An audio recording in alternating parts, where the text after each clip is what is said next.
ഇറാനിലെ ഇസ്ലാമിക ഭരണകൂടത്തിനെതിരെയുള്ള യുവജനങ്ങളുടെ പ്രക്ഷോഭം ആ രാജ്യത്തെ ജനജീവിതം അക്ഷരാർത്ഥത്തിൽ തകിടം മറിച്ചിരിക്കുകയാണ്.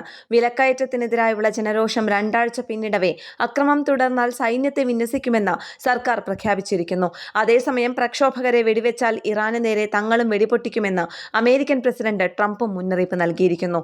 സമരം ശക്തമാക്കി നഗരങ്ങൾ കീഴടക്കാൻ പ്രക്ഷോഭകരെ ആഹ്വാനം ചെയ്തിരിക്കുകയാണ് മുൻ കിരീടാവകാശി റസ പഹ്ലവി.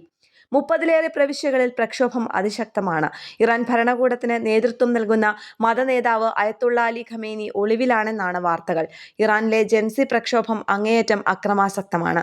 അതിശക്തമായ സൈനിക നിരയുള്ള രാജ്യമായ ഇറാനിൽ ഇതിനു മുൻപുണ്ടായ ഹിജാബ് പ്രക്ഷോഭം ഉൾപ്പെടെയുള്ള പല പ്രതിഷേധ സമരങ്ങളും ഭരണകൂടം അടിച്ചമർത്തിയിരുന്നു. ലോകത്തെ ഏറ്റവും കൂടുതൽ എണ്ണ നിക്ഷേപമുള്ള മൂന്നാമത്തെ രാജ്യമാണ് ഇറാനെങ്കിലും അതിന്റെ ഗുണമൊന്നും സാധാരണ ജനങ്ങൾക്ക് ലഭിക്കുന്നില്ല. അമേരിക്കയുടെ രാജ്യങ്ങൾക്കൊന്നും എണ്ണ വിൽക്കാനും കഴിയുന്നില്ല. ഷായുടെ ഭരണകാലത്ത് ആധുനിക വസ്ത്രങ്ങൾ ധരിച്ച് സ്വതന്ത്ര ജീവിതം നയിച്ച ജനത 1979 ഇസ്ലാമിക് വിപ്ലവത്തിലൂടെ ചരിത്രത്തിലൂടെ ഒരു തിരിച്ചുപോക്ക് നടത്തിയ അപൂർവം രാജ്യങ്ങളിലൊന്ന്.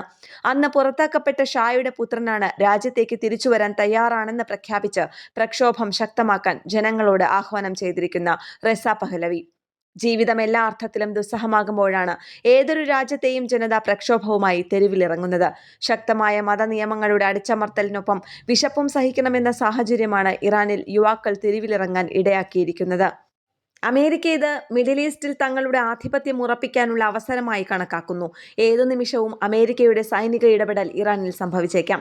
ലോകത്തിലെ ഏറ്റവും കൂടുതൽ എണ്ണ നിക്ഷേപമുള്ള രാജ്യമായ വെനസ്വേല അമേരിക്കയുടെ കൈപ്പിടിയിൽ അമർന്നു കഴിഞ്ഞു. അടുത്തതായി ഇറാൻ കൂടി തങ്ങളുടെ ചിറകിൻ കീഴിൽ ഒതുക്കാനാണ് അമേരിക്കയുടെ ശ്രമം. രണ്ടാം ലോക മഹായുദ്ധത്തിന് ശേഷം അമേരിക്ക കൂടി മുൻകൈയെടുത്ത് സ്ഥാപിക്കപ്പെട്ട ഉടമ്പടികളും സമാധാന സംവിധാനങ്ങളുമെല്ലാം ഏകപക്ഷീയമായി അട്ടിമറിക്കുന്ന നയമാണ് ട്രംപിന്റേത്. ഇന്ത്യയും ഇറാനും തമ്മിൽ ഊഷ്മളമായ ബന്ധമാണ് നിലനിൽക്കുന്നത്. അതിനാൽ ഇറാനിലെ സംഭവവികാസങ്ങൾ ഇന്ത്യയെ സംബന്ധിച്ചും വളരെ പ്രധാനപ്പെട്ടതാണ്.